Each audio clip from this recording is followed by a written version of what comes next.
Voici un récit créé pour la chaîne YouTube Miłość w blasku świec. La salle. À manger d'Ashbournehouse avait ce soir-là tout le faste d'un hiver aristocratique.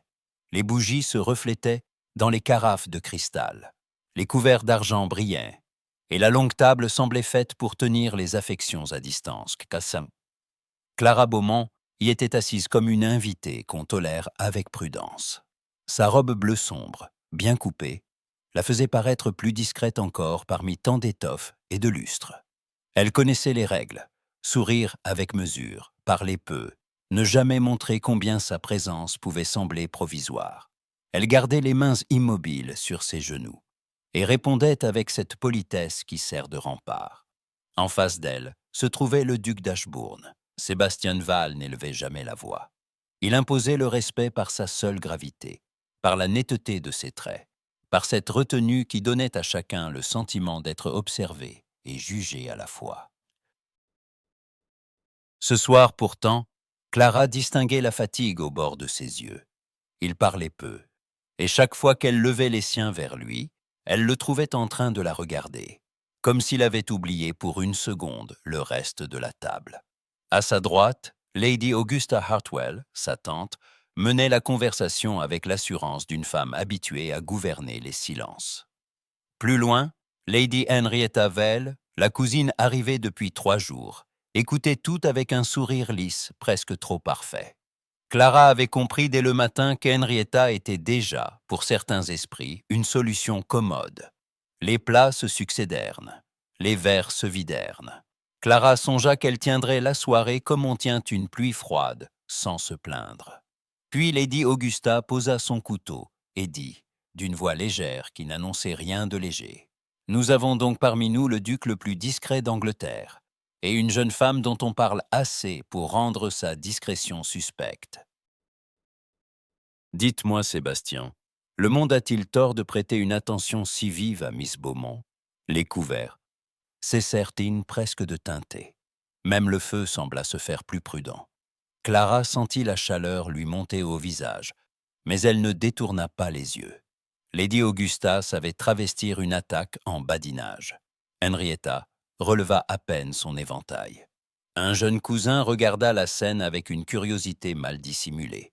Le duc posa lentement son verre. « Le monde, répondit-il, semble s'occuper de tout ce qui ne le regarde pas. » Lady Augusta inclina la tête. « Vous ne répondez pas à ma question. » Sébastien prit une seule inspiration. Clara vit sa main se refermer sur le cristal, puis se relâcher. Il lui suffit d'une formule courtoise, d'un mot banal pour détourner l'instant. Au lieu de cela, il parla avec une netteté malheureuse. « Je ne désire pas Miss Beaumont. » Le coup fut si direct qu'il sembla tomber au milieu de la table. Clara ne baissa pas les yeux. Ce n'était pas seulement la phrase, c'était la façon dont il l'avait dite, comme s'il arrachait ses mots à quelque chose de lui-même. Son regard n'avait pas quitté le sien. Sa voix avait tremblé à la fin. À la table entière, la réponse sonna faux. Lady Augusta cligna des yeux. Henrietta leva enfin les sourcils. Le jeune cousin se tortilla sur sa chaise avec le ravissement honteux de ceux qui assistent à une scène qu'on devrait leur interdire. Clara sentit la honte lui brûler le visage, puis une colère plus nette encore. Il avait le droit d'être froid, indifférent, même cruel, s'il le voulait. Mais le dire ainsi, devant sa famille, devant cette femme qu'on lui destinait à demi-mot, revenait à la réduire à un caprice qu'il fallait nier. Sébastien comprit trop tard ce qu'il venait de faire. Son visage se durcit d'abord, puis se troubla d'une stupeur presque muette.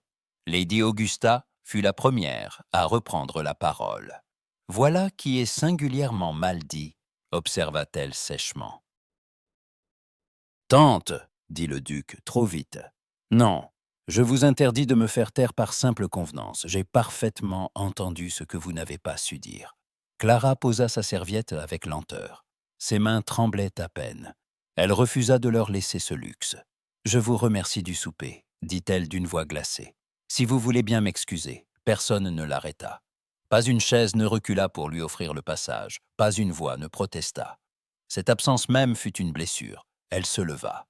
Le tapis étouffa le bruit de ses pas, mais elle eut l'impression de marcher sous tous les regards et à la fois.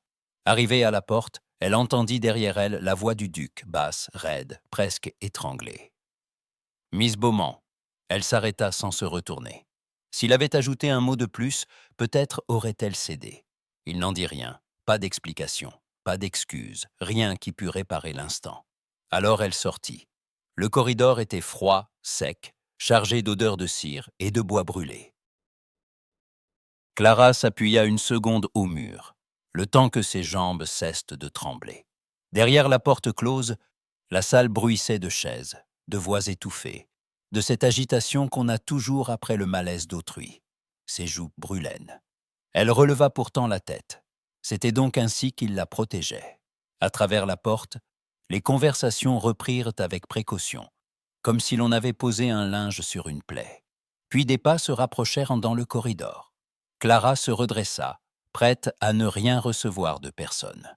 La porte s'ouvrit derrière elle. Sébastien apparut, seul, sans trace de son calme habituel. Il avait laissé sa serviette sur la table, et son visage n'était plus celui d'un duc, mais d'un homme qui venait de perdre la maîtrise de ses traits. « Clara », dit-il. Le simple fait qu'il prononce son prénom sans titre la fit vaciller un instant. Mais elle ne lui laissa pas le temps. « Si vous avez quelque explication, monseigneur, gardez-la pour vous. Vous avez parlé devant toute votre table. À présent, j'aurai la faiblesse de croire que vous saviez très bien ce que vous faisiez. » Elle eut l'amertume de voir sa gorge se contracter. Il fit un pas vers elle, puis s'arrêta. « Ce n'est pas ce que vous pensez. »« Vraiment ?» répondit-elle d'une voix trop douce pour être paisible. Alors ce n'était pas une humiliation. Ce n'était pas une froideur calculée devant votre famille. J'ignorais que le malentendu possédât tant de nuances. Il tressaillit. Clara comprit qu'elle l'avait blessé, et cela ne la soulagea pas. Elle n'avait jamais voulu se servir de sa douleur pour appuyer la sienne. Pourtant, elle refusait désormais d'être seule à porter le poids de ce qu'il avait fait. Derrière la porte, les voix s'étaient tues de nouveau. Quelqu'un, sans doute Lady Augusta, écoutait. Sébastien baissa les yeux, puis les releva vers elle avec une gravité presque désespérée. « Ne partez pas ce soir, » dit-il. « Je vous en prie. » Clara le regarda en silence. Une seule phrase mal choisie, à une table bien dressée, venait de bouleverser tout l'ordre de sa soirée, peut-être davantage. « Vous n'aviez pas le droit de me demander cela après m'avoir exposé ainsi, » répondit-elle. Puis elle inclina la tête et se détourna. Le duc ne la retint pas. Tandis qu'elle regagnait l'escalier de service, le cœur battant de colère et de honte mêlée, elle sut qu'elle ne dînerait plus jamais à cette table, sans se souvenir du mensonge qu'il avait si mal prononcé. Clara avait passé une nuit presque sans sommeil, à plier et déplier les mêmes rubans dans sa malle, comme si l'ordre des vêtements pouvait remettre de l'ordre dans son esprit. À l'aube, la chambre d'amis donnait sur la cour grise d'Ashbourne House. Le givre dessinait des dentelles pâles sur les pierres, et les branches nues du jardin tremblaient sous un vent sec. Clara, vêtue d'une robe de laine simple, referma le couvercle de son coffret, avec une résolution qui lui serrait la gorge. Qu'on la juge fière, si l'on voulait. Elle partirait avant qu'on lui fît davantage sentir sa dépendance. On frappa discrètement. Mary entra sur la pointe des pieds, avec un plateau de thé. « Milady Augusta a demandé si vous descendriez au petit déjeuner, » dit-elle. Puis, voyant la malle ouverte, ajouta avec prudence, « Les routes sont mauvaises ce matin, mademoiselle. Les chevaux du domaine sont restés aux écuries. » Le palefrenier dit qu'il a neigé davantage sur la route de Wexford. Clara posa la main sur le rebord de la table. « Combien de temps ? On ne sait pas, mademoiselle. Peut-être jusqu'à l'après-midi, peut-être plus. » Le thé trembla à peine dans la tasse. Clara se détourna de la fenêtre pour que Mary ne vît pas la crispation de son visage. Ainsi, le hasard et la neige s'acharnaient à la garder sous le même toit que le duc qui l'avait humiliée. « Très bien, » dit-elle d'une voix trop calme. « Fermez la malle. » Mary obéit, puis resta un instant immobile. « Mademoiselle, » murmura-t-elle, Je suis sûr qu'il n'a pas voulu vous offenser. Clara eut un bref sourire sans joie. Tout le monde est toujours sûr de cela, Mary, ce qui ne change rien au résultat. La femme de chambre baissa les yeux et se retira. Clara n'avait pas encore remis ses gants qu'un second coup à la porte la fit se redresser. Lady Augusta entra sans attendre, droite dans sa robe sombre, un petit carnet à la main, comme si elle allait régler les comptes du monde entre 2 heures et 3. Elle balaya d'un coup d'œil la malle, la robe pliée sur le lit, le visage de Clara. « Vous comptiez réellement partir avant d'avoir bu votre thé? J'estime, milady, qu'il aurait été plus sage pour tous que je parte avant le déjeuner. » Plus sage pour vous, peut-être, pas pour cette maison, Clara se raidit. Je ne suis pas un meuble qu'on déplace d'une pièce à l'autre selon le bon goût de la famille, madame. Lady Augusta retira ses lunettes et les nettoya avec lenteur. Non. Vous êtes une jeune femme dont Sébastien s'est montré assez sot pour troubler la tranquillité, et dont la disparition soudaine troublerait davantage encore les domestiques, les invités et votre propre réputation. Clara pâlit. Ma réputation est déjà compromise par ce qui s'est dit hier soir. Compromise, non. Agacée, oui. Et il y a une différence. Si vous vous enfuyez aujourd'hui, tout le monde supposera qu'il vous a refusé, ou qu'il vous a séduite, ou que vous avez pleuré dans un couloir. Les gens adorent fabriquer un malheur à partir d'un silence. Clara soutint son regard.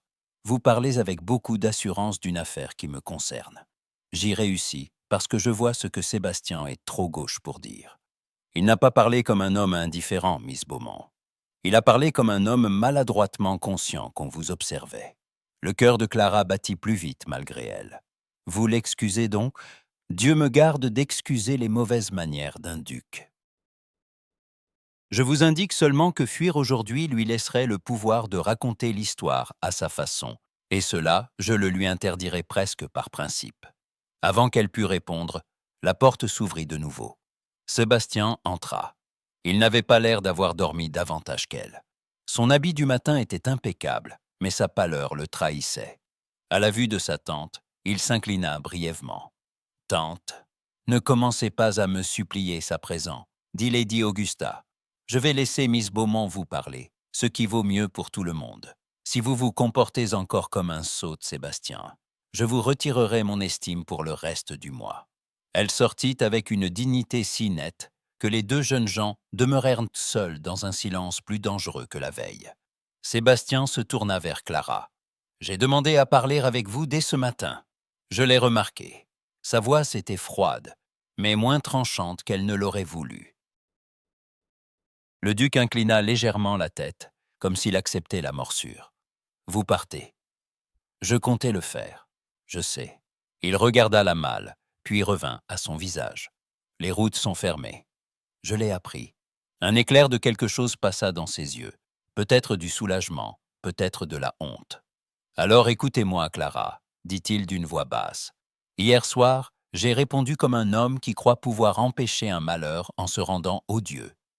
Je n'ai pas réussi, et j'ai fait pis que le malheur, je le sais. » Clara serra les doigts contre son poignet pour ne pas se laisser attendrir trop vite. Pourquoi l'avoir dit ainsi? Il respira lentement. Parce que vous étiez là, parce que ma tante était là, parce que mademoiselle Val était là, et que la première personne à qui l'on aurait prêté un dessein intéressé aurait été vous. Si j'avais paru vous désirer ouvertement, on vous aurait jugé.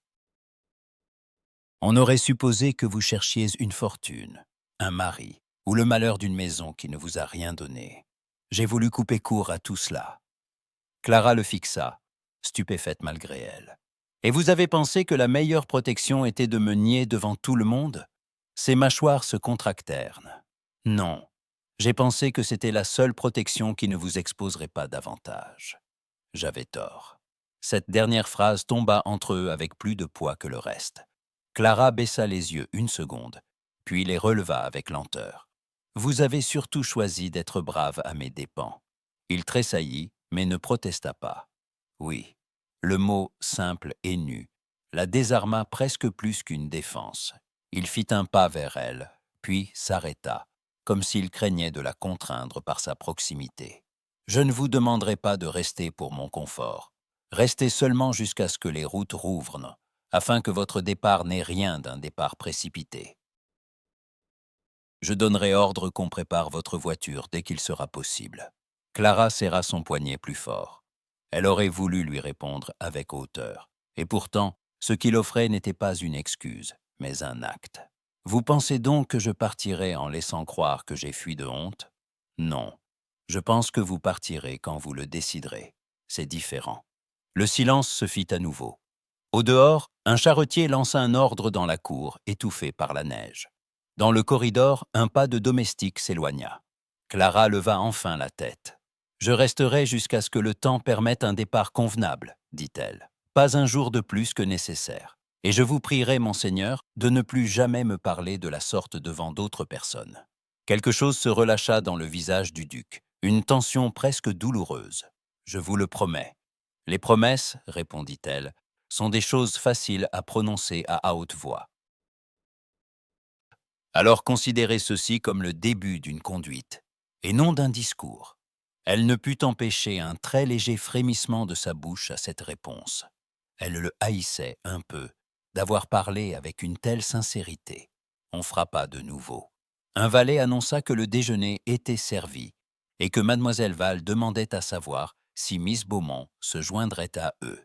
Clara échangea avec Sébastien un regard bref, lourd de tout ce qui venait d'être dit. À l'instant même où il lui avait demandé de rester, elle avait compris que son départ ne serait plus un simple caprice de voyage, mais un geste aux conséquences visibles. « J'irai au déjeuner, dit-elle enfin. Le duc s'inclina légèrement. Il semblait presque soulagé. Et cette expression, sur un homme comme lui, avait quelque chose de bien plus dangereux que le désespoir. Le petit déjeuner s'était achevé dans une tiédeur d'or pâle, et la maison, encore retenue par le froid de la nuit, semblait marcher sur la pointe des pieds. Clara avait accepté de rester, mais elle ne s'était pas attendue à ce que Lady Augusta la fît inviter, dès la fin du repas, dans le petit salon du matin où se trouvait Lady Elinor. La jeune fille était assise près de la fenêtre, enveloppée dans un châle gris-perle, un livre ouvert sur les genoux. La lumière de l'hiver lui faisait le teint plus clair encore, et son sourire, lorsqu'elle leva les yeux vers Clara, avait quelque chose de si ouvert que l'invité en fut presque déconcerté. « Venez vous asseoir auprès du feu, » dit Elinor. « Mon frère s'imagine toujours que les pièces sont assez chauffées pour des gens bien portants. Il oublie que je n'en suis pas tout à fait une et que Miss Beaumont a peut-être froid, elle aussi. » Clara prit le fauteuil qu'on lui indiquait. « Je vais bien, milady. » C'est précisément ce que disent les personnes qui ne vont pas bien du tout. Malgré elle, Clara sourit. Sur la table basse, près d'un vase de houx, étaient posés plusieurs volumes et une pile de lettres, liées par un ruban bleu. Elinor suivit son regard. « Nous préparons quelques paquets pour le village. Lady Augusta prétend que je me fatigue trop vite, mais elle m'autorise quand même à choisir les livres pour l'école. Voulez-vous m'aider ?» Clara baissa les yeux vers les volumes. On y trouvait des recueils de sermons, des histoires morales pour enfants, un almanach et un vieux roman écorné qu'on avait visiblement gardé par affection. Avec plaisir, elle ouvrit le livre le plus proche, le feuilleta, puis s'arrêta sur un passage qu'elle lut à voix basse. Elinor l'écouta avec ce sérieux attentif qu'ont les personnes qui aiment qu'on leur parle sans artifice. « Vous lisez d'une manière très douce, dit-elle. Mon frère prétend que les femmes qui lisent bien sont toujours un peu dangereuses. Il a tort, évidemment, mais il ne le sait pas encore. » Clara releva les yeux, amusée malgré elle. « Votre frère pense beaucoup de choses qu'il ne devrait pas dire tout à haut. Il pense surtout qu'il doit toujours faire ce qu'il faut. C'est ce qui le rend si insupportable. » À cet instant, la porte s'ouvrit sans bruit. Le duc entra, tenant à la main un mince volume relié de cuir. Il s'arrêta en la voyant assise près du feu, puis inclina la tête avec cette formalité mesurée qu'il gardait toujours devant sa sœur. « Vous êtes de singulière bonne humeur ce matin, Elinor. Je le dois à Miss Beaumont. Vous l'avez déjà fait fuir hier soir, et pourtant elle consent à rester. » Sébastien porta un regard sur Clara, si bref qu'il pouvait presque passer pour indifférent. Mais elle y lut le même trouble que la veille, désormais plus contenu. Il posa le livre sur la table. « J'ai cru que cela vous intéresserait, » dit-il à Clara. « C'est un exemplaire de poème de Cowper. Vous l'aviez mentionné la semaine dernière, dans la galerie. » Clara eut un léger mouvement de surprise. Elle se souvenait en effet d'avoir parlé, presque en passant, de quelques vers qu'elle aimait de son père. Le duc, lui, n'avait pas paru l'écouter. « Vous vous en souvenez ?»« J'ai bonne mémoire, » répondit-il simplement. Il y eut un silence. Elinor, avec un tact admirable, prit immédiatement un autre livre et se mit à en tourner les pages, mais ses yeux brillaient un peu trop pour qu'elle ne goûtât pas le moment. Clara effleura la reliure du bout des doigts. « Vous l'avez fait venir pour moi, oui. » Il ne la regardait plus tout à fait comme un homme qui cherche à se défendre. C'était pire, d'une certaine façon. Il la regardait comme quelqu'un qui ne sait pas encore se permettre de l'espérer. « C'est un geste aimable, » dit-elle, après une seconde. « Je ne sais pas si je dois le remercier ou m'en inquiéter. » Le coin de sa bouche remua à peine. « Vous pouvez faire les deux. » Elinor, qui tenait encore le roman ouvert, demanda d'une voix innocente. « Faut-il donc vous croire capable d'une politesse entière, Sébastien ?»« Je le crains rarement, » répondit-il. Clara baissa les yeux sur le livre pour cacher le sourire qui lui montait malgré elle. Le duc hésita, puis avança vers le feu pour prendre le broc posé à l'écart. « On vous a apporté du thé, » dit-il à Clara. « J'ai demandé qu'on y ajoute du lait chaud. Mary m'a dit que vous ne buviez pas toujours le vôtre assez chaud. » Cette fois, Clara le fixa franchement. « Mary vous a dit cela ? Elle m'a dit bien d'autres choses encore, mais j'espère être assez homme pour n'en répéter que l'utile. » Elinor éclata d'un petit rire. « Mon frère a trouvé son ministre. » Il y avait là, dans cette scène si simple, quelque chose d'étrangement déstabilisant. La veille encore, Clara avait été une invitée mise en question. Ce matin, il lui avait fait envoyer un livre, se souvenait de son goût pour un poète et avait demandé qu'on lui serve du thé plus chaud sans que personne n'en fasse un événement. C'étaient des soins modestes, mais précisément pour cela impossible à ignorer. Le duc prit enfin place en face d'elle. « Tant que vous restez sous ce toit, dit-il, je préfère que vous y soyez à l'aise. » Clara soutint son regard. Il y avait dans sa phrase un effort visible, presque douloureux, pour ne pas le dire autrement. « Je ne suis pas sûr, monseigneur, que le confort soit ce dont je me plains le plus. Je m'en doute. Alors, pourquoi m'apporter un livre et du lait chaud ?»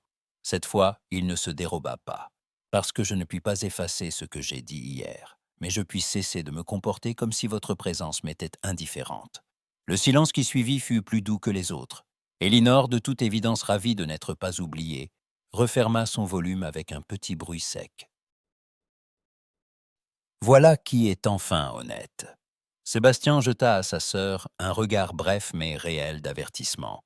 Et Clara vit, avec une surprise presque tendre, qu'il n'avait pas protesté.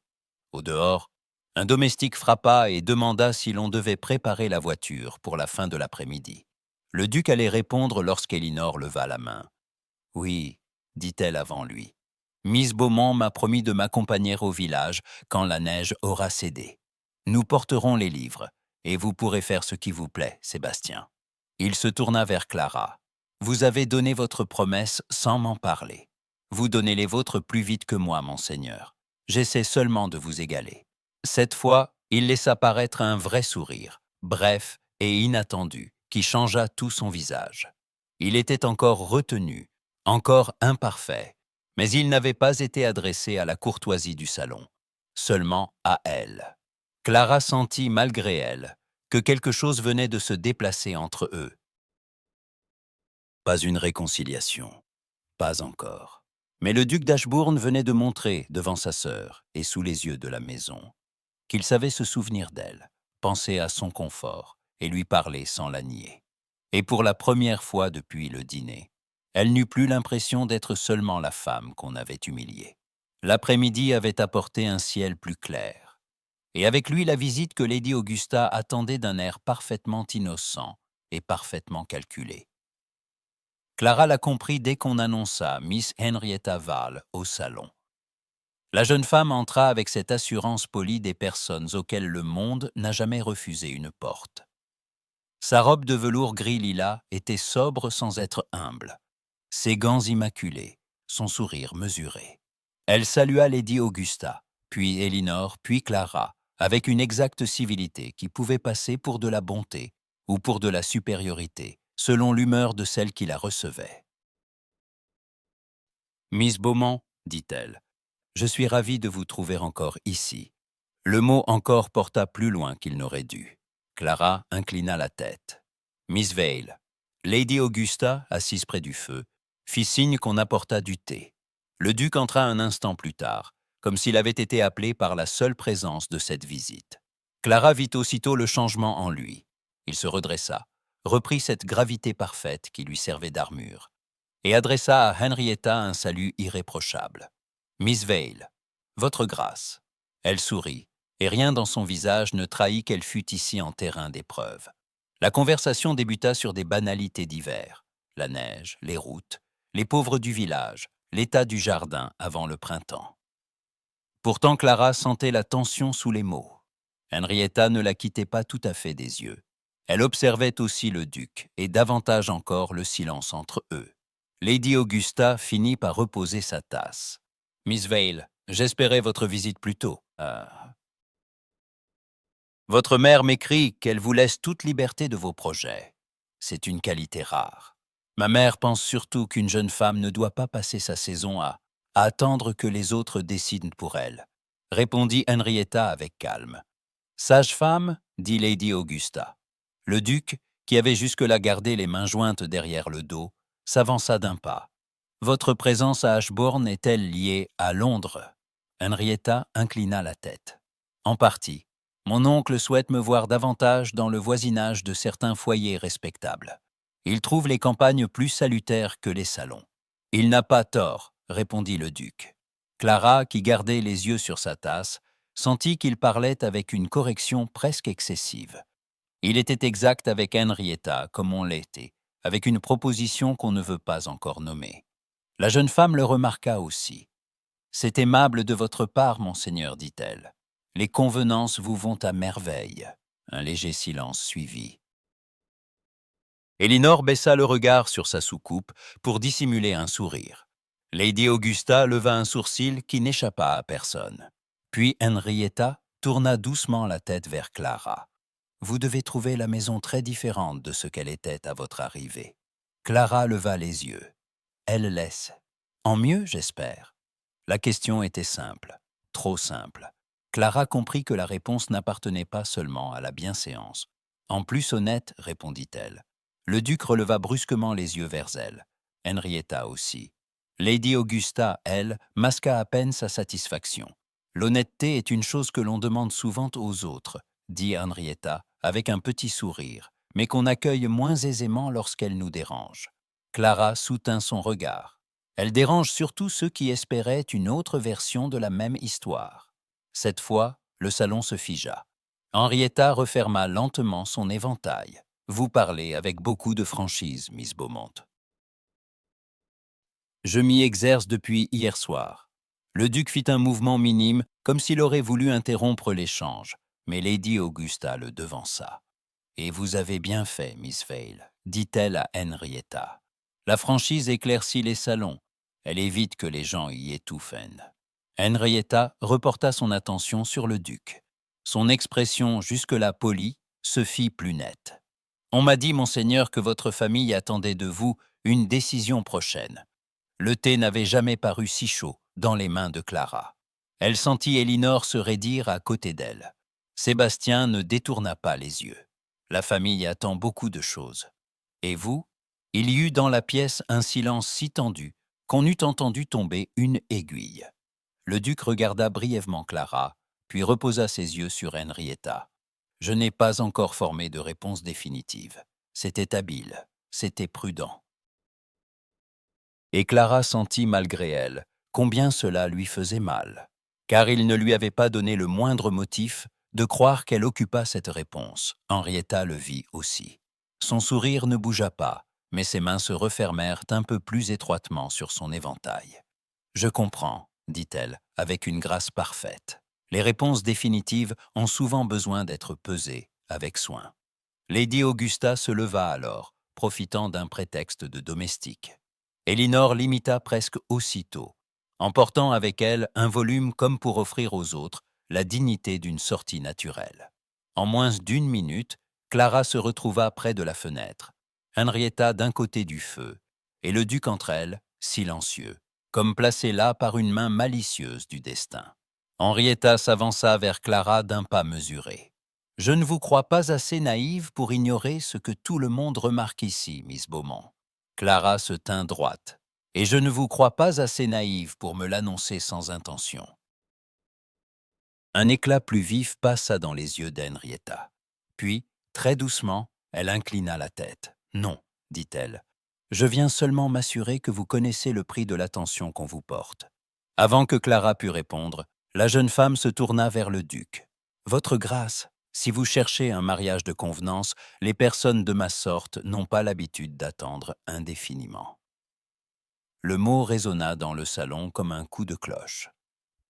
Sébastien pâlit à peine, mais Clara vit sa main se tendre, puis se refermer.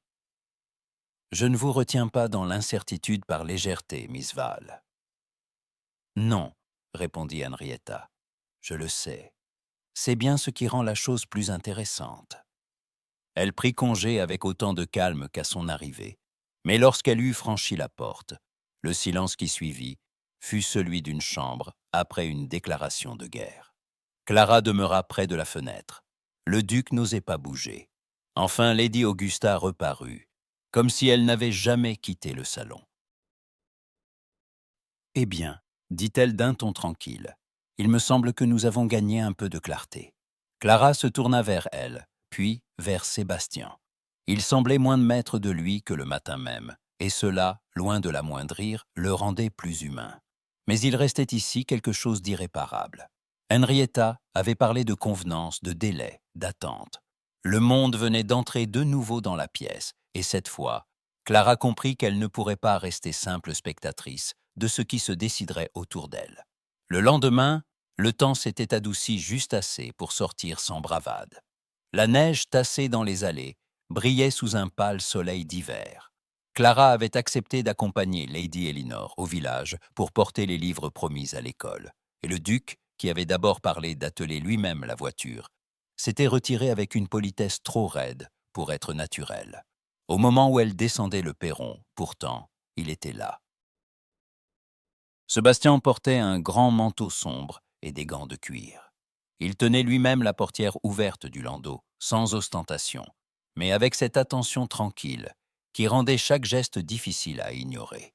« Je vous accompagne, » dit-il. Clara s'arrêta net. C'est donc une sortie de famille ou une expédition de réparation? La question était plus sèche qu'elle n'avait voulu. Elinor, déjà installée à l'intérieur avec ses paquets de livres, dissimula un sourire derrière sa manche. « Les deux, dit-elle. Montez, Clara, avant que mon frère ne décide qu'il faut aussi une escorte de dragons. » Le duc ne répondit pas. Il lui offrit seulement la main pour l'aider à monter dans la voiture. Clara hésita une seconde de trop, puis posa ses doigts dans les siens. Le contact fut bref, mais la chaleur traversa la peau, nette, indéniable, et elle détourna aussitôt les yeux. La voiture s'ébranla sur le chemin durci par le gel. À l'intérieur, l'air sentait le cuir, la laine et le bois ciré. Elinor parlait avec animation des enfants de l'école, de la maîtresse qui manquait de craie et du plaisir qu'elle trouvait à apprendre leur nom. Clara répondit avec douceur. Le duc, en face d'elle, écoutait plus qu'il ne parlait. Le village apparut enfin, ramassé autour de son église et de quelques maisons aux cheminées fumantes. Devant l'école, les enfants attendaient déjà, les joues rouges, tandis que la maîtresse, une veuve vive et un peu intimidée, s'inclinait devant le duc, comme si sa visite risquait de bouleverser le monde entier. « Votre grâce, dit-elle, Madame Barlow, nous vous apportons ce que Lady Elinor a choisi. » Les livres furent déposés sur une table longue et usée. Les enfants se pressèrent autour avec la gravité enthousiaste qu'ont les petits devant un présent trop grand pour eux. Clara s'agenouilla pour en ouvrir un, montrant une image colorée à un garçonnet aux doigts gelés. L'enfant lui adressa un sourire ravi, et pendant un instant, elle oublia le duc, la maison, la table, tout ce qui l'avait blessée. Sébastien la regardait.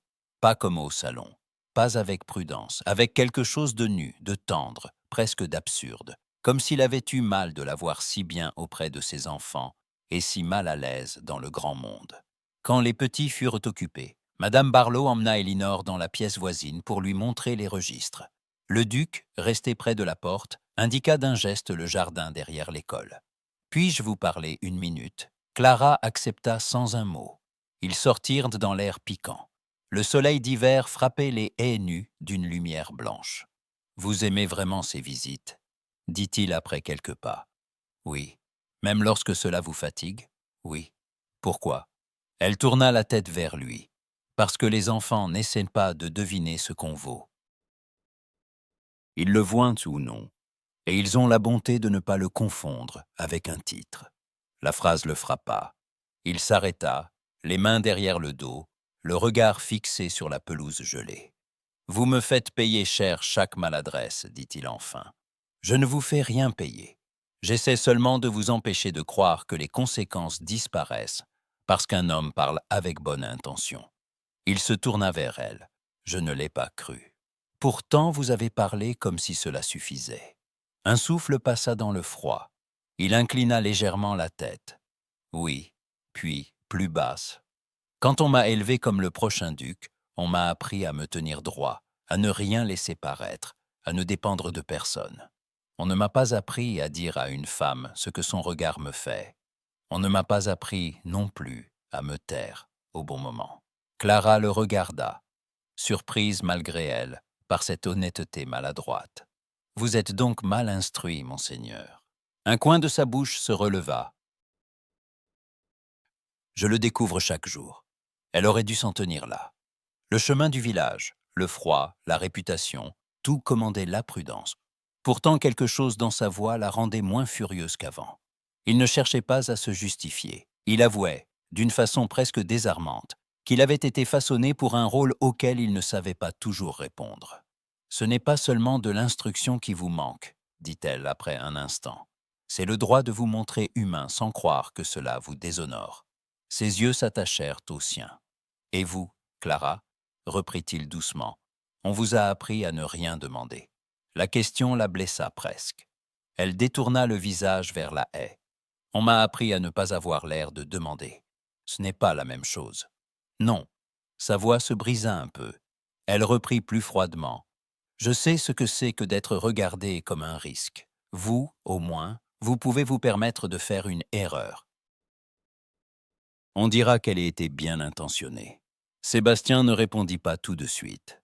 Lorsqu'il parla enfin, sa voix était plus basse encore. « Ce n'était pas seulement pour vous que je craignais le regard des autres. » Clara se tourna vers lui. Le vent avait rougi son visage et la fatigue rendait ses traits presque plus jeunes. Il avait l'air d'un homme pris sans défense dans un instant de vérité. « Je le sais, » dit-elle. « Non, vous ne le savez pas entièrement. » Il fit un pas plus près, assez pour que Clara sente la chaleur de son manteau dans l'air glacé. « Quand je vous ai vu hier soir quitter la table, j'ai compris que je ne supportais pas qu'on vous juge par mes paroles. Ce n'était pas seulement une question de convenance, c'était... » Il s'interrompit, comme si le reste lui coûtait. « C'était que je me suis senti honteux d'avoir voulu vous protéger en vous blessant. » Clara eut le souffle coupé. Ils restèrent immobiles, si près du jardin de l'école que les voix des enfants leur parvenaient par instants, joyeuses et lointaines. Cette proximité rendait le moment plus dangereux encore. Elle baissa les yeux, puis les releva. « Si vous avez réellement honte, dit-elle, alors ne me demandez pas de vous rassurer. Prouvez-le autrement. » Il se raidit légèrement. « Comment ?» Elle soutint son regard sans trembler. « En cessant de croire que ce que vous ressentez doit rester un secret commode jusqu'à ce qu'il vous arrange d'en parler. Vous pouvez choisir la prudence ou la franchise, monseigneur, mais pas les deux à la fois. » Il la fixa longuement. Puis, sans un mot, il prit l'une de ses mains dans la sienne, non pas avec la hardiesse d'un amant, mais avec un respect presque douloureux, comme s'il s'autorisait enfin un geste qu'il s'était longtemps refusé. Le froid mordait à leurs doigts. Pourtant Clara sentit son cœur battre plus vite. Dans la cour, la voix de Lady Elinor les appela. « Clara !» Venez voir comme ils ont rangé les livres. » Sébastien relâcha aussitôt sa main. Trop vite, pensa Clara, avec une vague colère. Trop vite, mais pas assez pour effacer ce qu'il venait de faire. Il la regarda une dernière fois avant de revenir vers la porte de l'école. « Je vous entendrai, » dit-il à voix basse, « si vous me demandez davantage que des excuses. » Ce fut dit presque comme une promesse, presque comme une supplication. Clara, qui était venue seulement distribuer des livres, comprit en rentrant vers la chaleur de l'école qu'elle ne pourrait plus se contenter de le juger sur son silence. Il venait de lui offrir quelque chose de plus dangereux que des paroles. La preuve qu'il commençait à la toucher comme une femme et non comme un sujet d'embarras. Le soir du même jour, Lady Augusta avait décidé qu'on ne devait pas laisser mourir le monde de campagne sous le poids de la neige et du sérieux. Elle donna donc un petit concert dans le grand salon, à peine plus qu'une musicale, avec quelques voisins du voisinage, un pasteur, 2 dames âgées, un capitaine en congé, et Miss Henrietta Vale, dont la présence semblait à la fois invitée et mesurée pour troubler les esprits. Clara, qui n'aimait pas paraître au centre des conversations, avait été installée près du piano, non loin d'Elinor. Le feu faisait briller le vernis des meubles et les dorures des cadres. Les bougies multipliaient les ombres sur les murs, et le salon, bien qu'étroitement peuplé, gardait cette élégance un peu étouffée des maisons, où chacun sait qu'il est observé. Henrietta portait une robe de mousseline sombre, rehaussée d'un fil d'argent. Elle jouait avec son éventail comme si l'objet répondait à sa pensée. Dès qu'elle aperçut Clara, elle lui adressa un sourire si civil qu'il en devenait plus dangereux qu'une attaque. Le duc entra dernier. Il s'était changé pour l'occasion, mais il ne cherchait pas à séduire la salle. Il était seulement, comme toujours, exactement lui-même. Dès qu'il franchit le seuil, plusieurs regards se tournèrent vers lui, avec cette attente discrète qu'éveille toujours un homme de sa qualité lorsqu'il rejoint un groupe déjà formé. Lady Augusta fit teindre sa tasse. « Puisque tout le monde est ici, dit-elle, Miss Vale, vous nous devez donc une chanson. Sébastien, vous serez assez bon pour accompagner si nécessaire. » Le duc s'inclina vers le piano. Clara vit aussitôt qu'Henrietta observait la scène avec une attention trop précise. L'air choisi fut simple, une romance ancienne, douce et sans affectation. Elinor chanta d'abord, puis ce fut le tour d'une autre dame, et pendant quelques minutes, Clara oublia presque l'inconfort du salon. Jusqu'au moment où le capitaine Hargreaves, un homme rougeau et content de lui, se pencha vers Henrietta en prétendant chuchoter, assez fort pourtant, pour être entendu de la moitié de l'assemblée. On dit que l'Angleterre a enfin trouvé un duc capable de tenir sa maison, pourvu qu'on lui épargne les distractions. Il jeta un regard appuyé vers Clara. Henrietta abaissa lentement son éventail. « Il faut espérer, » répondit-elle avec un calme exquis, « qu'un homme de cette importance sait distinguer ce qui le distrait de ce qui le compromet. » Quelques sourires se figèrent. Clara sentit le sang lui monter au visage, mais avant qu'elle n'eût pu répondre, le duc posa vivement les doigts sur les touches du piano pour interrompre le jeu. Le salon se tut. Sébastien leva les yeux vers le capitaine. « Si vous souhaitez parler d'une personne présente dans cette pièce, monsieur, faites-le assez haut pour qu'elle puisse vous entendre et répondre elle-même. » Le capitaine se redressa, surpris d'être ainsi pris à témoin. « Je ne voulais froisser personne, votre grâce. » C'est pourtant le résultat.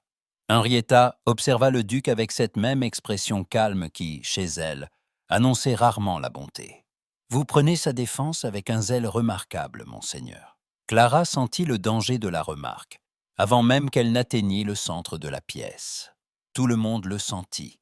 Lady Augusta se renfonça dans son fauteuil, le visage fermé. Sébastien, lui, ne recula pas. « Je défends ce qui est juste. » Le silence qui suivit fut d'une densité telle qu'on aurait pu y laisser tomber une aiguille et entendre sonner l'acier. Le capitaine, mal à l'aise, haussa les épaules. « Alors je me tais. » Mais Henrietta n'avait pas fini. Elle posa son éventail sur ses genoux et regarda le duc avec une précision presque cruelle. « On pourrait croire, monseigneur, que vous avez déjà pris l'habitude de défendre Miss Beaumont. » Cette fois, Plusieurs têtes se tournèrent franchement. Clara sentit la pièce la regarder comme un objet qu'on vient de placer sous une lumière trop vive.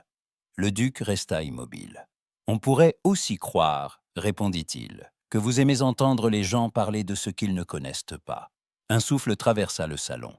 Henrietta sourit, mais ce sourire était devenu mince. « Je ne parle que de ce qui me concerne.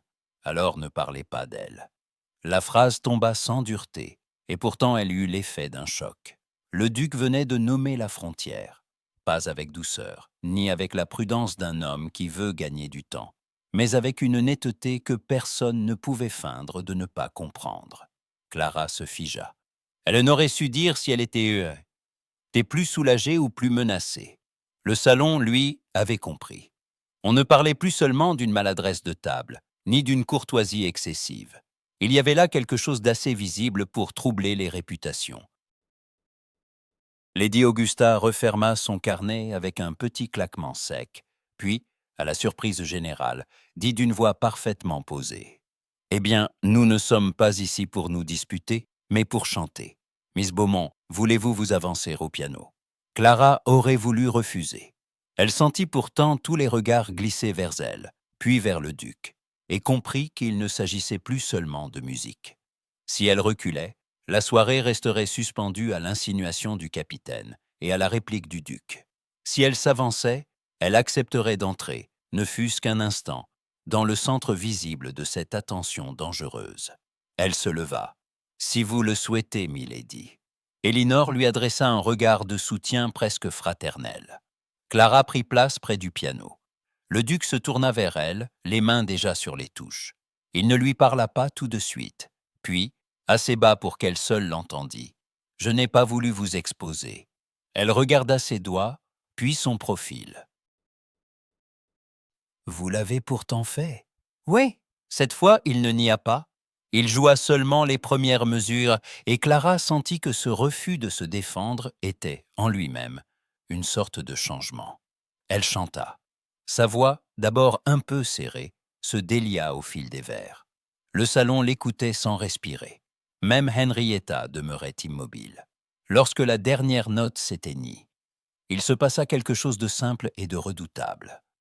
Plusieurs personnes applaudirent plus vivement qu'elles ne l'auraient fait la veille. Non seulement pour la chanson, mais pour la scène entière, pour cette petite victoire de grâce qui s'opposait à la médisance. Le duc, encore et assis au piano, leva les yeux vers Clara, avec une expression qu'il ne tenta plus de masquer. Il y avait là de la fierté, du trouble, et quelque chose d'autre, plus nu, plus personnel, qui fit battre son cœur plus vite qu'elle ne l'aurait voulu. Henrietta, de l'autre côté du salon, avait compris, elle aussi. Son visage restait poli, mais son silence était désormais celui d'une femme qui sait qu'elle n'est plus seule à parler. Le vent avait repris dans la soirée, secouant les vitres de la bibliothèque avec une impatience sourde. La maison s'était peu à peu retirée dans les pièces hautes, laissant les couloirs plus silencieux, presque attentifs. Clara était descendue seule chercher, dans le petit cabinet voisin, un livre que Lady Elinor lui avait promis. En franchissant la porte de la bibliothèque, elle entendit aussitôt des voix. Elle s'arrêta. Le duc se trouvait de l'autre côté de la grande table, près du feu, et Lady Augusta lui faisait face, les lunettes à la main. La porte n'était pas tout à fait fermée. Un mince espace laissait passer la lumière, et avec elle, les mots. Clara voulut reculer. Trop tard. « Vous n'irez pas me soutenir que vous avez parlé par pure maladresse, dit Lady Augusta. Je vous connais mieux que cela. Vous n'avez jamais été maladroit qu'avec ce qui compte. » Sébastien répondit d'une voix basse, presque lasse. « J'ai parlé comme un homme qui veut empêcher un scandale. En humiliant la jeune femme que vous prétendez protéger ?» Un silence suivit. Clara, immobile derrière le battant, sentit son cœur se serrer. « Je n'ai pas prétendu, dit-il enfin. J'ai essayé de l'épargner. » Lady Augusta eut un bref rire sans joie. « Vous avez le don remarquable de choisir les méthodes qui blessent tout en vous donnant l'air d'un martyr. Ce n'était pas pour moi. Alors pour qui ?» La réponse vint après un instant, et Clara dut retenir son souffle pour l'entendre. Pour elle, pour son nom, pour ce que l'on aurait dit si j'avais laissé paraître devant Henrietta, devant vous, devant toute cette table, que je la désirais. » Clara ferma les yeux une seconde. Sébastien poursuivit, plus bas encore. On l'aurait appelée ambitieuse, on aurait parlé de fortune, on aurait laissé entendre qu'elle cherchait à capturer un duc avec un sourire et une robe bien choisie. Je ne pouvais pas supporter cela. Et vous avez cru que la meilleure défense était de la nier. J'ai cru que le refus serait plus sûr que l'attention. Pour elle, ou pour vous. Le duc ne répondit pas immédiatement. Quand il parla de nouveau, Clara entendit dans sa voix quelque chose de plus nu, de plus humain, presque honteux. Les deux, peut-être. Je ne suis pas assez honnête pour prétendre le contraire. Lady Augusta soupira. Voilà enfin un aveu plus ressemblant. Vous l'aimez donc assez pour craindre ce que les autres feraient de votre désir. Je ne crois pas qu'il soit utile de mettre un nom là-dessus. Les plus pauvres noms sont souvent les plus sûrs, Sébastien. Il y eut un léger mouvement de chaise. Clara imagina le duc passant une main sur son visage, ce geste qu'elle lui connaissait désormais quand il n'avait plus assez de maîtrise pour ses épaules ou son regard. « Si elle apprend ce que j'ai dit, murmura-t-il, elle me haïra davantage. » « Non, dit Lady Augusta avec une fermeté inattendue. Elle vous méprisera peut-être, ce qui est plus supportable et parfois plus exact. Mais si vous continuez à vouloir vous cacher derrière la bienséance, elle partira, et vous serez enfin seul, avec votre prudence. » Clara sentit une chaleur amère lui monter à la poitrine. Partir. Le mot s'imposa avec une évidence cruelle. Le duc répondit si bas qu'elle dut se pencher un peu pour saisir. « Je préférerais encore cela, à la voir blessée par des bavardages. On ne protège pas une femme en la traitant comme un secret honteux. » Ces paroles tombèrent avec une simplicité terrible. Clara recula d'un pas, mais le plancher, malgré tout son âge, craqua sous son soulier. Le silence qui suivit fut immédiat. La porte s'ouvrit. Sébastien se retourna le premier. Il vit Clara, immobile dans l'entrebâillement, le visage pâle, le livre qu'elle n'avait pas encore pris serré contre sa poitrine. Lady Augusta, derrière lui, eut le tact de ne montrer aucun étonnement. Le duc fit un pas, puis s'arrêta. Pour la première fois depuis qu'elle le connaissait, il sembla réellement frappé de stupeur. Clara, elle releva le menton. Sa voix, lorsqu'elle vint, était calme au point de la surprendre elle-même. « Je n'avais pas l'intention d'écouter, monseigneur, mais je vous remercie de m'avoir épargné l'effort de continuer à deviner. » Il blêmit. « Ce n'était pas contre vous. Je le sais maintenant. » Lady Augusta s'approcha de la cheminée, comme si la situation ne concernait soudain plus qu'un simple arrangement de famille. « Je vous laisse parler, » déclara-t-elle d'un ton sec. « Mais tâchez, Sébastien, de ne plus faire de demi-vérités. Elles vous vont affreusement mal. » Elle sortit, les laissant seuls dans la bibliothèque. Le silence s'abattit sur eux avec une netteté presque physique. Clara sentit que le duc cherchait ses mots, et qu'il les perdait avant même de les trouver. « Je ne voulais pas vous faire croire que je roulais votre nom dans la boue, » dit-il enfin. « Pourtant, vous m'avez tenu dans l'ombre. » Il ferma brièvement les yeux. « Oui. » Le mot « une fois encore » fut la chose la plus honnête de la pièce. Clara serra les doigts sur le livre. « Vous m'avez caché parce que vous pensiez me défendre, et parce que cela vous permettait aussi de ne rien risquer devant les autres. C'est bien cela ?» Il la regarda longuement avant de répondre. « Oui. Voilà qui est plus clair. » Il eut un léger mouvement, comme s'il avait reçu un coup dont il ne pouvait se défendre. « Clara, je ne vous ai pas menti pour me jouer de vous. J'ai menti parce que je me jugeais trop faible pour vous nommer devant les autres sans vous exposer. Et me voilà donc exposé tout de même. » Ses doigts se crispèrent sur la reliure. « La différence, monseigneur, c'est que cette fois je sais pourquoi. » Un instant, il ne bougea plus. Puis il s'avança d'un pas, très lentement, comme on approche une bête blessée qu'on ne veut pas effrayer. « Je ne vous demanderai pas de m'excuser cette faute par charité, » dit-il. « Je vous demande seulement de croire que je n'ai jamais voulu vous rabaisser. » Clara le regarda avec une attention si vive qu'elle-même en fut surprise. Sous la faute, sous l'orgueil, sous le silence. Elle voyait enfin la même chose que Lady Augusta avait devinée. Un homme affolé par la possibilité d'aimer et de blesser en même temps. Cela ne le pardonnait pas, mais cela empêchait sa colère de rester simple. Je vous crois, répondit-elle. C'est précisément ce qui me fâche davantage. Il eut un souffle bref, presque douloureux. Alors dites-moi ce que je dois faire. Clara baissa les yeux une seconde. Quand elle les releva, sa décision était prise. Cessez de me traiter comme une convenance délicate. Si vous voulez me voir, parlez-moi en face. Si vous voulez me protéger, demandez-moi d'abord si j'accepte votre protection. Et si vous me désirez, monseigneur, alors apprenez à le dire sans me nier. Le rouge lui monta aux joues à lui aussi, mais il ne détourna pas le regard. Je le ferai. À présent, dit-elle, je crois qu'il vaut mieux que je regagne mon appartement. Il me faut réfléchir à mon départ. Le mot fit passer sur son visage quelque chose de brut, de visible, qu'il ne songea même pas à cacher. Votre départ? Oui. Quand les routes seront praticables, je partirai comme prévu. Je ne resterai pas ici pour être une demi-vérité de plus dans votre maison. Il s'immobilisa, comme frappé de plein fouet. Clara inclina la tête, prit le livre qu'elle était venue chercher, puis le contourna sans le toucher. Cette fois, elle savait exactement ce qu'elle risquait en restant.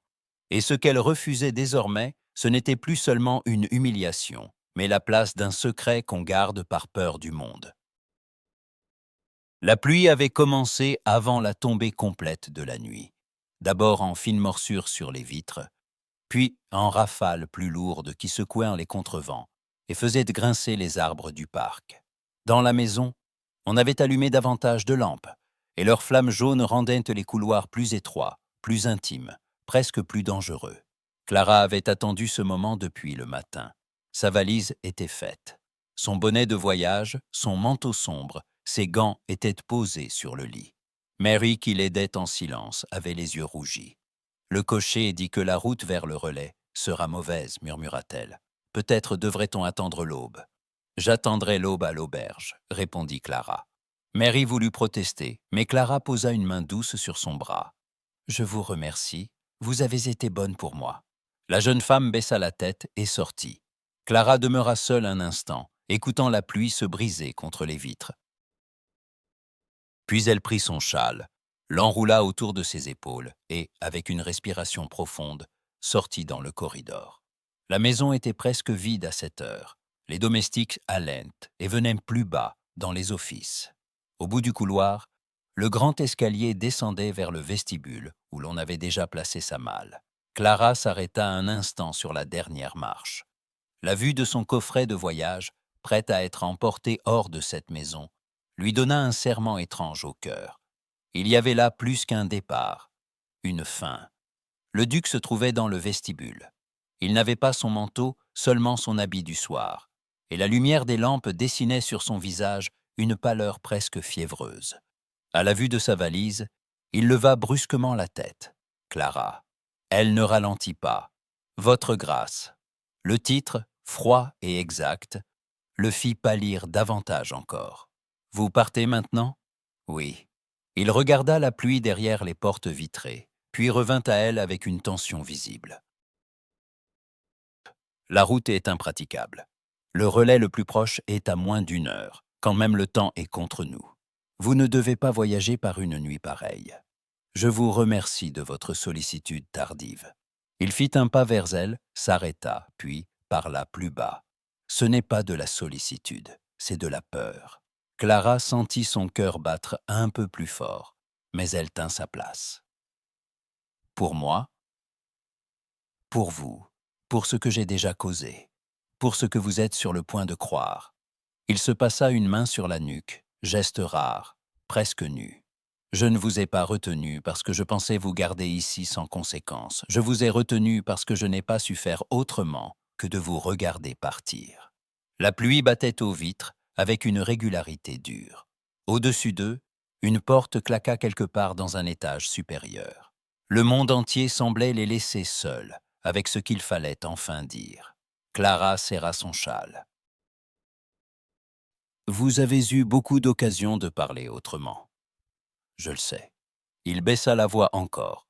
Clara, quand je vous ai dit que je ne vous désirais pas, C'était la plus mauvaise des phrases pour dire la chose la plus vraie que je savais alors. Je ne voulais pas vous exposer. Je ne voulais pas non plus me trahir devant la table. J'ai cru que si je vous refusais en public, je vous laisserais entière aux yeux des autres. Elle le regarda sans bouger. Et aux vôtres. Le duc ferma les yeux une seconde. Je n'ai pas su me pardonner de vous vouloir. Le silence qui suivit lui échappa presque. Clara sentit une chaleur rapide lui monter au visage, non par complaisance, mais parce que le mot était enfin tombé, à voix nue, dans le vestibule silencieux. « Vous auriez pu me le dire à moi, » répondit-elle. « J'aurais dû. » Sa voix était plus rauque à présent. Je l'ai compris trop tard. Puis vous étiez blessé, et plus je cherchais à réparer, plus je craignais d'ajouter à l'humiliation. Je me suis caché derrière la prudence, derrière mon nom, derrière tout ce qu'un duc peut prétendre pour éviter de dire qu'il était simplement trop atteint pour parler comme il faut. Clara le regarda longuement. Il n'y avait plus chez lui la rigidité de l'homme qui se protège, ni l'orgueil sec de celui qui commande. Il y avait un malaise honnête, une sorte de désarmement qui le rendait presque plus dangereux, encore que son silence. Vous me demandez donc de croire à votre désir après m'avoir nié devant toute votre table. Non, le mot la surprit. Il avança d'un pas sans la toucher. Je vous demande de croire que je ne veux plus vous cacher. Je ne veux plus vous parler comme à une affaire délicate, ni vous garder comme un secret de famille. Si vous me tolérez encore, je vous veux sous mes yeux, à découvert, même si cela me coûte plus qu'un soupir, même si la moitié du voisinage en est choquée. Sa dernière phrase s'acheva dans un souffle presque tremblant. Clara sentit alors ce qu'elle n'avait pas voulu sentir jusqu'ici. Il ne parlait pas seulement d'une réparation. Il se plaçait, lui, face au risque social, volontairement. Il ne se contentait plus d'être prudent à ses dépens. Il se mettait lui-même en danger. Au dehors, un roulement de tonnerre fit vibrer les vitres. « Ce sont là de grandes promesses, dit-elle enfin. Oui, et peu de preuves. » Ses yeux rencontrèrent non les siens, avec une franchise qu'elle n'avait pas vue chez lui avant cet instant. « Je peux vous en donner une maintenant. » Il se tourna légèrement vers la porte du salon voisin, d'où montaient encore des voix basses. Puis, sans hésiter cette fois, il la fit ouvrir. Lady Augusta se tenait là, comme si elle avait attendu dans l'ombre. Elinor était près d'elle, enveloppée dans un châle, le visage attentif. Clara retint son souffle. Le duc franchit le seuil et parla assez fort pour que la maison entière, si elle avait voulu écouter, pût l'entendre. « Tante, Elinor, je vous prie de m'excuser. Je ne laisserai pas Miss Beaumont quitter Ashbourne ce soir dans cette pluie. Et je souhaite que vous sachiez ceci sans délai. Je lui ai parlé comme un sot. J'ai essayé de la protéger en la blessant. Et je ne le referai plus. » Le silence qui suivit fut si complet qu'on entendit la pluie au carreau. Lady Augusta plissa les yeux, puis les lunettes glissèrent entre ses doigts. « Enfin, dit-elle, vous voilà presque présentable. » Elinor, elle, sourit malgré l'inquiétude. Clara, restez jusqu'à demain au moins. Clara regarda le duc. Il n'avait pas baissé les yeux. Il n'avait pas cherché à adoucir ses mots. Il venait de se livrer aux siens, de rendre visible ce qui, jusque-là, n'avait été que trouble et dérobade. Pour elle, c'était un risque. Pour lui aussi.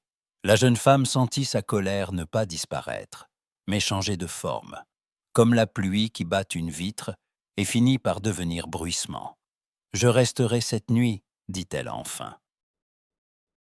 Parce qu'il serait ridicule de me faire porter un chaos dans cette tempête, par pure obstination.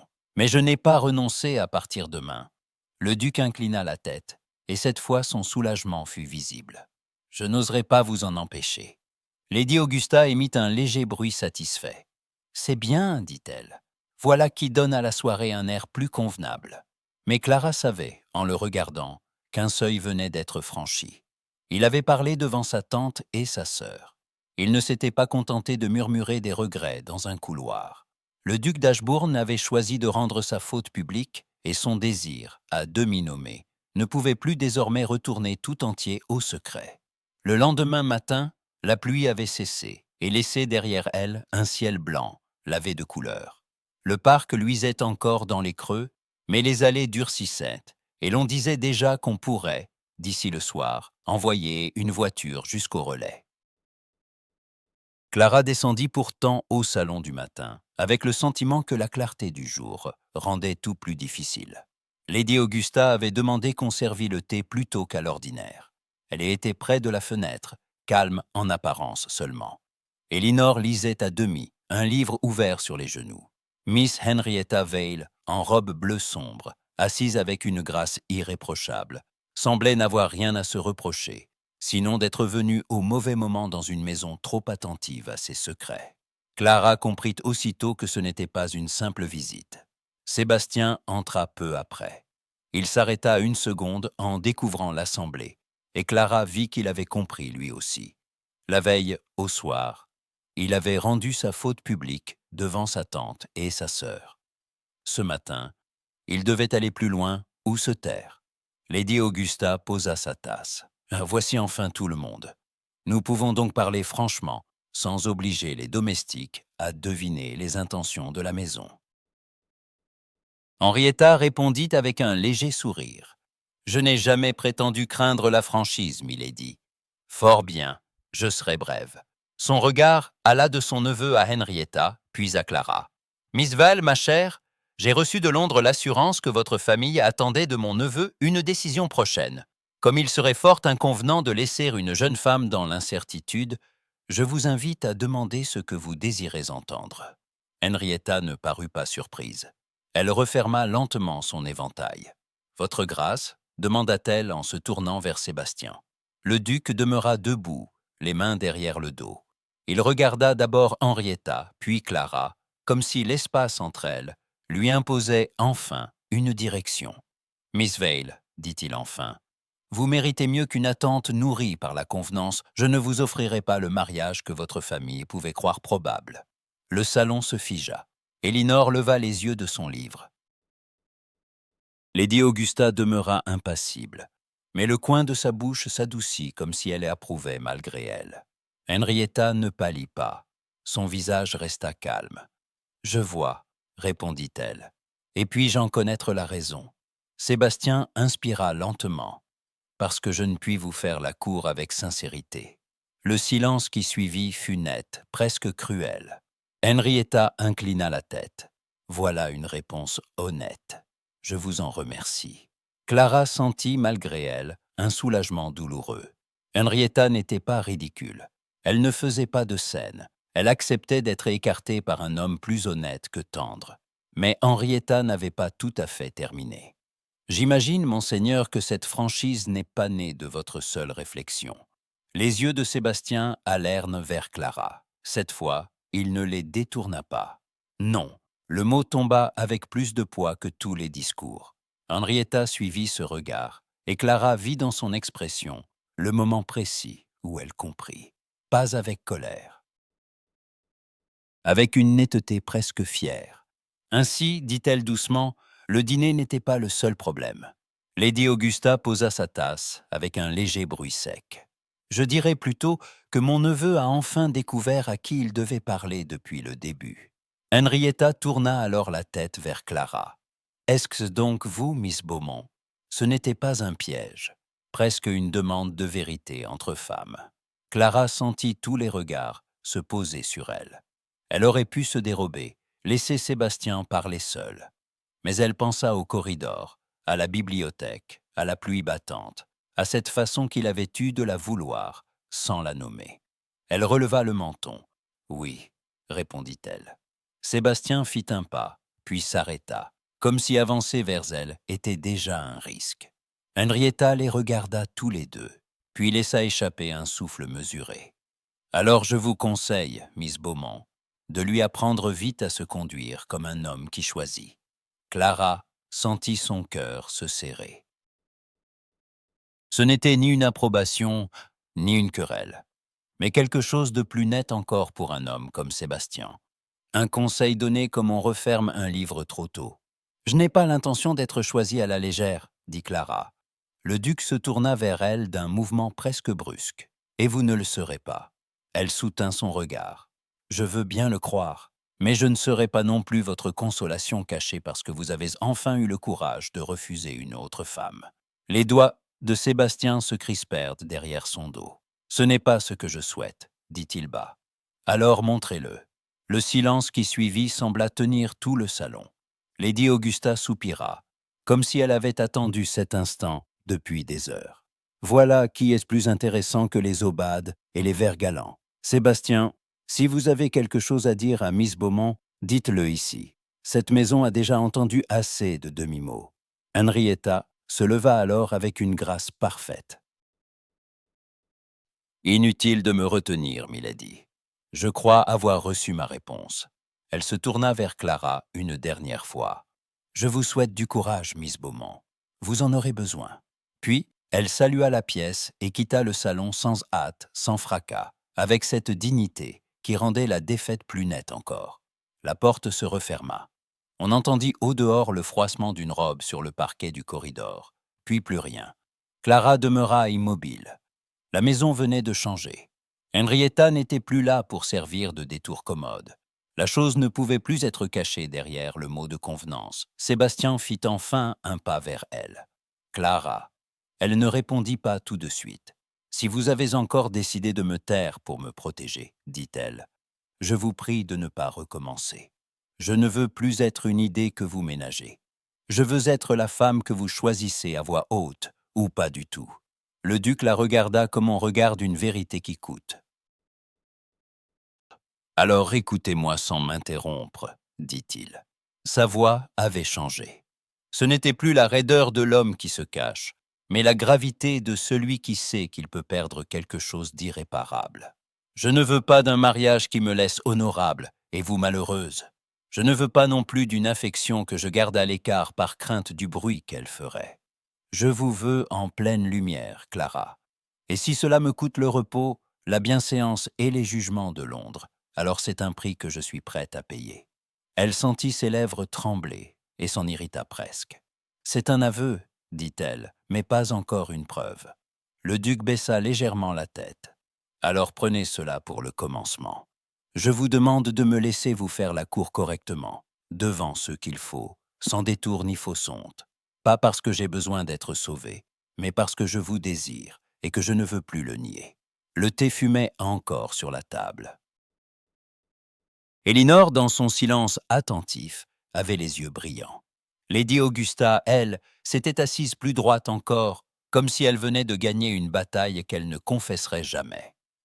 Clara regarda Sébastien longuement, puis elle posa lentement sa tasse. « Très bien, dit-elle, je vous accorde le commencement. » Un souffle passa sur son visage. Ce fut peu, et pourtant immense, non une victoire entière, mais le droit, enfin, de ne plus être dissimulé. La même table avait été remise ce soir-là, avec les mêmes chandeliers, les mêmes verres, les mêmes serviettes d'un blanc irréprochable, et pourtant rien n'était semblable. Le salon à manger semblait plus calme qu'autrefois, comme si la maison elle-même retenait son souffle. Il n'y avait pas de musique au loin, pas de visiteurs pour remplir les silences, pas de Miss Vale pour servir de frontière commode entre ce qui devait être dit et ce qui ne devait pas l'être. Lady Augusta avait voulu un dîner intime.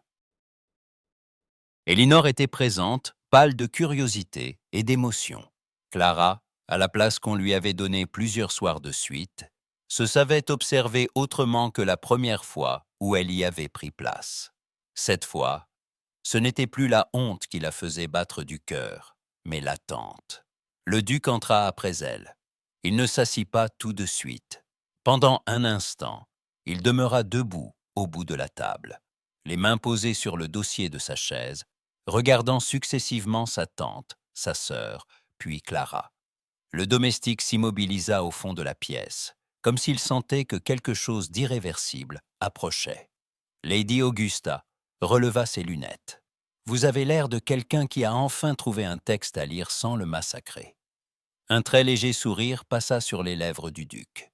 Puis il se tourna vers Clara.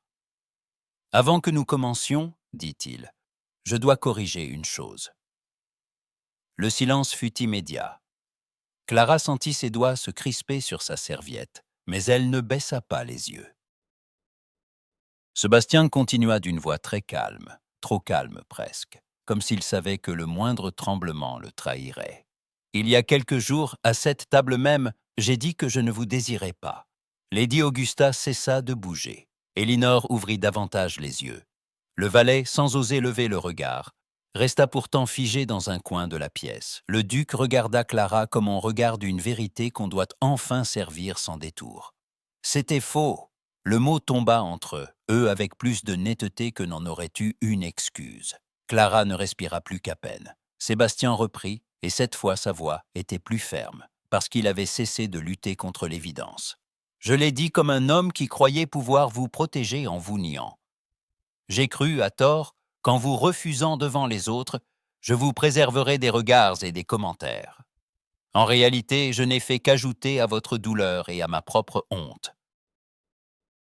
Un léger mouvement parcourut Elinor, mais Lady Augusta resta impassible, comme si elle attendait le reste avant tout jugement. Sébastien se redressa. Je ne vous demanderai pas d'oublier cela, mais je veux que cette table et toute maison qui m'appartient sachent désormais la vérité. Je vous désire, Miss Beaumont. Je vous désire avec assez de franchise pour ne plus jamais le nier devant personne. Et si je vous parle aujourd'hui en homme qui a mal commencé, c'est parce que je veux commencer correctement à présent. Le battement du feu, dans la cheminée, sembla soudain très fort. Clara sentit son visage se réchauffer, non de honte cette fois, mais d'une émotion si vive qu'elle lui donnait presque le vertige. Elle n'avait pas imaginé une telle clarté de sa part, pas devant tous, pas à cette table-là, pas après ce qu'il avait fait. Lady Augusta laissa tomber ses lunettes un instant sur son genou.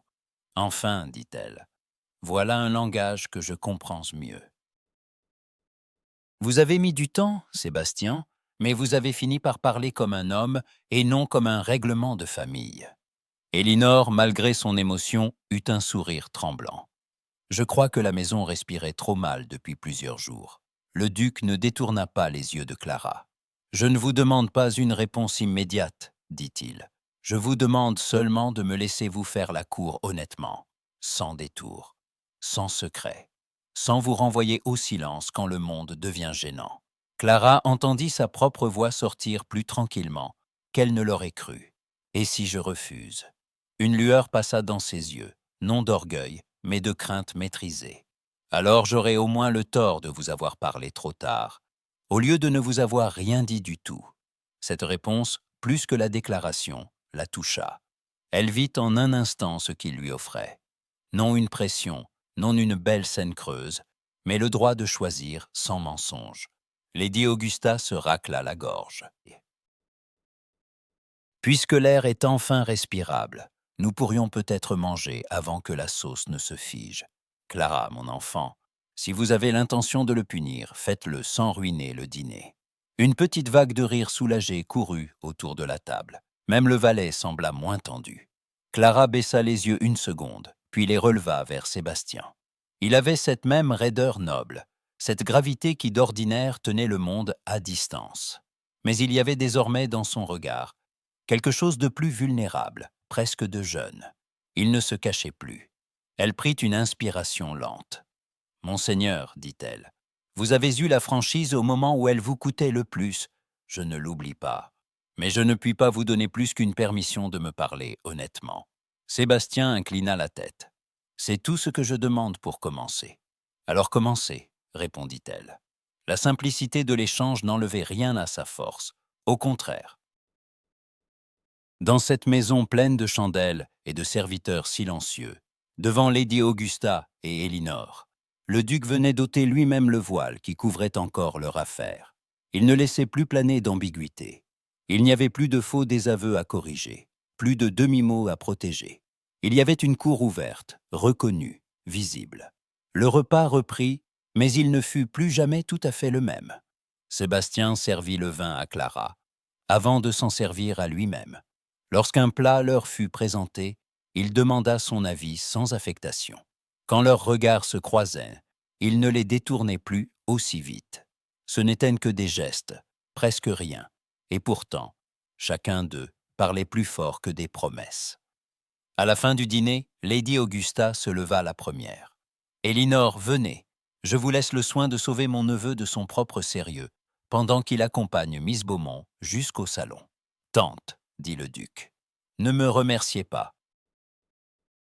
Je n'ai pas fait cela pour votre plaisir, mais pour la paix de la maison. Elinor s'éloigna avec sa tante, non sans offrir à Clara un regard rayonnant. Sébastien n'attendit que la porte se refermât avant de tendre le bras. « Voulez-vous » Clara regarda sa main, puis le visage de l'homme qui la lui offrait enfin sans détour. Elle posa ses doigts sur sa manche. Oui. Ce simple mot, dans le corridor lambrissé où ils s'engagèrent ensuite, eut le poids d'une décision. La maison les avait entendus, la maison les avait vus, et le duc d'Ashbourne n'était plus en train de cacher ce qu'il voulait. Le matin s'était levé sur Ashbourne House avec une clarté presque solennelle. Le givre bordait encore les pelouses, mais les allées étaient assez sèches pour que l'on pût marcher sans crainte. Et cette simple amélioration avait quelque chose d'invraisemblablement favorable, comme si même la saison consentait enfin à la vérité.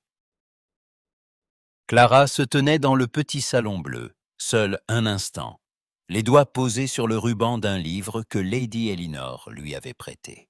La veille, le duc l'avait raccompagnée au salon avec tant de soin que plusieurs domestiques avaient dû le remarquer. Depuis, la maison entière semblait en connaître l'existence. Ce n'était plus une agitation sourde, mais une attente visible. Les regards changeaient quand elle passait. Les sourires devenaient plus prudents, puis plus chaleureux. Les choses étaient sorties de l'ombre. La porte s'ouvrit sans bruit.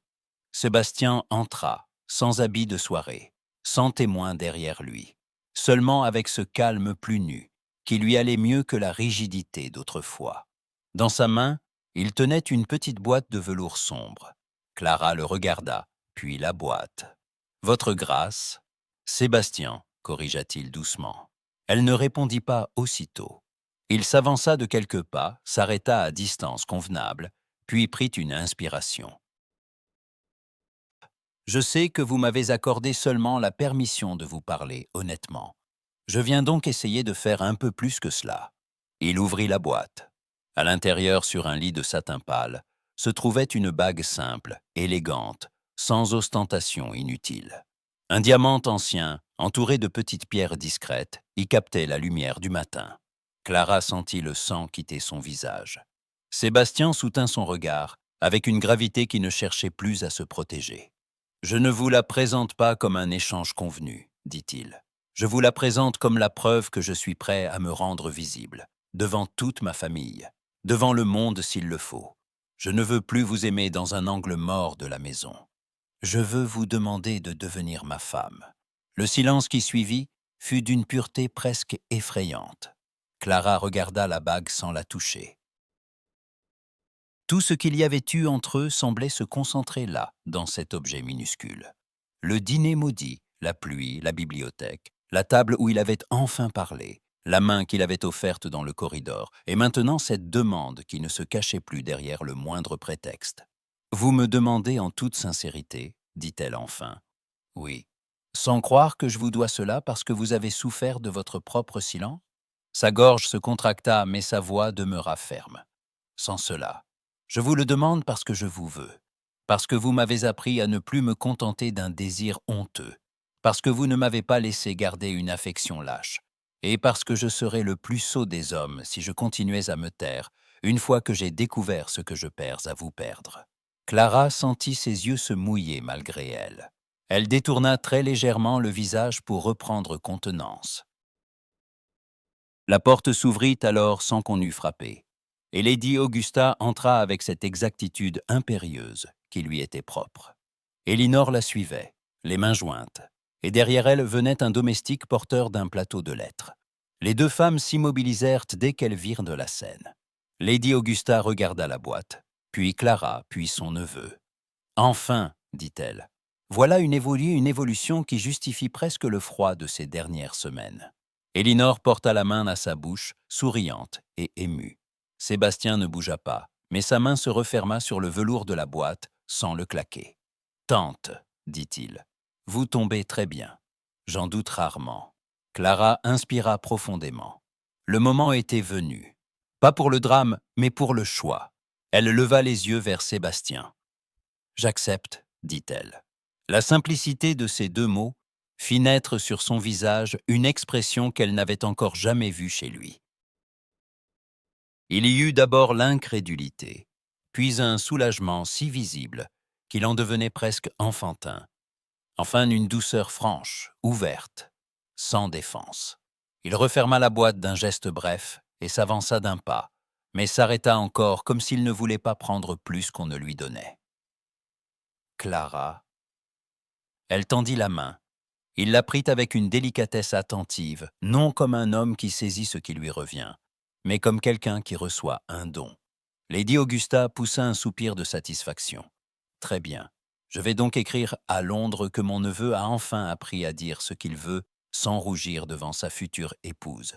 Cela fera parler, bien entendu, mais ce sera un excellent changement. » Elinor, rayonnante, s'approcha de Clara et l'embrassa avec cette franchise tendre qu'elle réservait aux personnes qu'elle aimait. « J'en étais sûre, murmura-t-elle.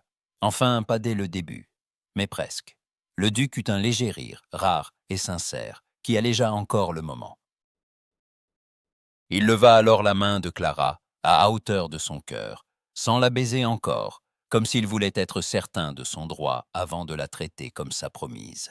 « Je vous promets, dit-il assez bas pour qu'elle seule entende l'essentiel, que plus jamais je ne vous nierai devant personne. » Clara le regarda, et tout ce qu'elle avait retenu de blessure, de honte, de fierté et de prudence se détourna enfin de lui, sans disparaître tout à fait. Il resterait des souvenirs, mais il n'aurait plus le pouvoir d'éclairer son avenir. « Je vous tiendrai à cette parole, répondit-elle. Lady Augusta frappa alors dans ses mains, comme pour ramener le monde à ses affaires. Fort bien, le reste peut attendre le thé.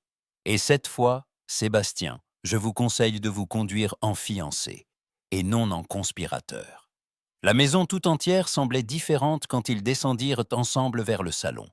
Les domestiques s'écartaient avec des sourires mal dissimulés. Elinor marchait un peu devant eux, heureuse sans se cacher. Sébastien restait à son côté, non plus à distance calculée, mais avec cette attention calme d'un homme qui n'avait plus besoin de fuir ses propres sentiments. Au seuil du salon, il ralentit seulement pour lui demander à voix basse « Puis-je rester près de vous ce soir ?» Clara serra plus fort ses doigts sur les siens. « Vous y êtes déjà, répondit-elle. » Et pour la première fois depuis le dîner où il l'avait humiliée, le duc d'Ashbourne entra à la table du thé non comme un maître qui cache un secret, mais comme un homme qui venait d'être autorisé à aimer ouvertement la femme qu'il avait autrefois si mal nommée.